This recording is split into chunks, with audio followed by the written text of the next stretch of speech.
Hello বন্ধুরা, তোমরা সবাই কেমন আছো? আশা করি ভালো আছো এবং সুস্থ আছো। বন্ধুরা, কোথায় যাচ্ছি আমরা সবাই তো সবটাই বলবো। তার আগে আমার ছেলেকে দেখো চশমা পরেছে কিভাবে, আগে রুমালটাকে জাঁকিয়ে তারপর চশমা পরেছে। এবারে তোমাদেরকে বলি আমরা কোথায় যাচ্ছি। আমরা যাচ্ছি চকচিল্ল গ্রামে মনসা মন্দিরে। ওখানে তোমাদের দাদাভাইয়ের মানসিক ছিল, তো শোধ করতে যাচ্ছি। বলতে বলতে মনসা মন্দিরে চলে এসেছি। তো দেখো মন্দিরের ওপরটা কাজ চলছে।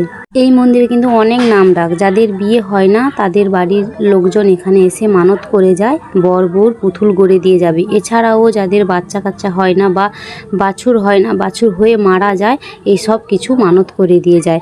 তো আমি এখানে এসেছি এই জন্য যে তোমাদের দাদাভাই একবার অ্যাক্সিডেন্ট হয়েছিল, তো আমি মানত করেছিলাম, সেই জন্য মায়ের কাছে এসে আমি এইবারে ফাইনাল এসে আমি মানতটা শোধ করে দিয়ে যাচ্ছি।